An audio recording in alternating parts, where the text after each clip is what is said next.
di tanah Palestina, komet Halley terlihat. Komet Halley terlihat.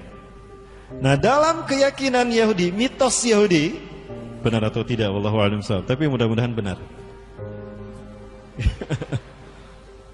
Apabila komet Halley datang, itu berkaitan dengan dua hal. Kembali ke dua yang ini. Berkaitan dengan dua hal. Yang pertama, kehancuran satu bangsa. Ya. Yang pertama, kehancuran satu bangsa. Dan yang kedua, kebangkitan satu bangsa.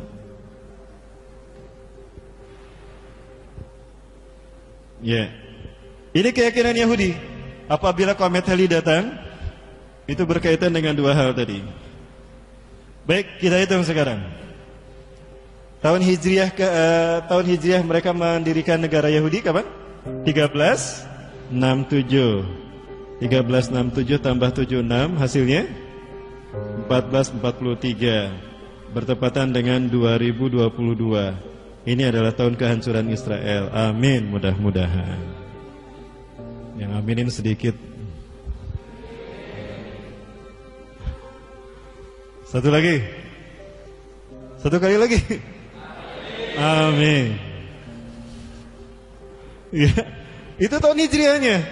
Dan sekarang kita masukkan tahun Masehinya. Tahun Masehinya kapan? 1948 tambah 76 berapa? 2024. Bukankah ini prediksi tahun kebangkitan Islam?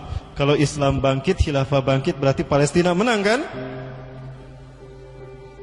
Jadi apakah komet Halley ini akan mengisyaratkan kehancuran Israel dan kebangkitan Palestina? Mudah-mudahan. Subhanallah. Nah, ini para sekalian yang pada akhirnya menunjukkan kepada kita bahwa ke depan ini, 5 tahun ke depan, 1 periode ke depan, ini akan penuh dengan peristiwa-peristiwa besar. Dan itu dimulai dari hari ini, para Allah. Dimulai dari bulan April ini. Dan Islam tidak dalam subordinasi apapun. Islam tidak di bawah kapitalisme. Islam tidak di bawah zionisme. Tidak. Islam ya'lu wa la yu'la alaih. Sekarang kita sudah paham betapa demokrasi ini menjadikan tameng bagi siapapun untuk bersembunyi. Hatta komunis pun menggunakan demokrasi sebagai tamengnya. Betul? Sekarang mereka bersembunyi di balik demokrasi. Demokrasi apa demokrasi? Demokrasi. Jadi gimana? Ada satu tayangan yang saya ingin mengkritisi, dan ini saya sangat berharap betul saya bisa duduk bertemu dengan beliau. Mudah-mudahan Nurul Asri bisa menjembatani. Kalau bisa, luar biasa, salut saya sama Nurul Asri. Apa itu? Nurul Asri bisa menjembatani saya duduk satu meja dengan Hendro Priyono. Bapak Ibu, nanti kita bahas ada Peter van Beek. Dia adalah orang Belanda yang ditinggalkan di Indonesia. Ketika proklamasi Indonesia 1945, sebetulnya Belanda tidak pergi seutuhnya. Ada 2 jejak yang ditinggalkan di Indonesia. Jejak pertama adalah Freemasonry. Freemasonry ini adalah Freemasonry-nya Belanda. Ya. Mereka membuat markas di Pekalongan. Sampai hari ini markasnya masih ada di Pekalongan. Kemudian jejak yang kedua adalah ISDV. ISDV ini adalah Partai Komunisnya Belanda yang didirikan oleh Henk Snevely. ISDV singkatan dari Indische Socialistische Demokratische Vereniging. Tapi karena kebijakannya kontrak kepada pemerintah kolonial Belanda, ditangkap mereka termasuk Henk Snevely, diungsikan ke Belanda, dihukum mati. Tapi ketika mereka pergi, pintar tuh. Mereka Henk Snevely membuat Henk Snevely ketika dia ditangkap oleh pemerintah Belanda, dibawa ke Belanda, dia sudah mengkader pelanjutnya dari bangsa Indonesia. Tadinya SDP ini hanya dianggotakan oleh 300 orang-orang Belanda. Maaf, bukan 300, 70 orang-orang Belanda. Orang Indonesianya hanya 3 orang saja. Nah, ketika ditangkap dibawa ke Belanda, maka pelanjutnya dikader, dan itu orang Indonesia semua. Ada Muso, ada Aidit. Ya. Ini adalah orang-orang PKI. Mereka yang kemudian mendirikan, mengganti ISDV menjadi PKI. Sekarang masih ada kan? Berarti Belanda tidak pernah hengkang dari Indonesia. Ini yang membuat bangsa kita belum pernah merdeka. Nah, Belanda melalui agennya, dia membuat CSIS. Siapa agen Belanda ya ini? Ali Murtopo. Orang yang kemudian diangkat menjadi aspinya Pak Harto, ternyata berambisi penuh untuk menjadi orang nomor satu Indonesia. Diam-diam dia menyingkirkan rivalnya satu persatu termasuk Jenderal Sumitro. Tentang hal ini Bapak Ibu bisa membaca dalam bukunya Malari 15 Januari 1974. Itu yang menjadikan terbukanya pengaruh Freemasonry di Indonesia. Ya, melalui kaki tangan Belanda, Peter van Beek, Ali Murtopo mendirikan CSIS, Central for Strategic of International Studies, yang membuat Indonesia seperti ini. Ya, dan Gus Dur pernah menjadi anggota Dewan Kehormatannya selama hidupnya.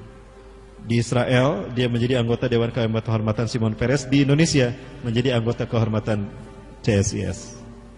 CSIS inilah yang kemudian mengarahkan arah politik Indonesia.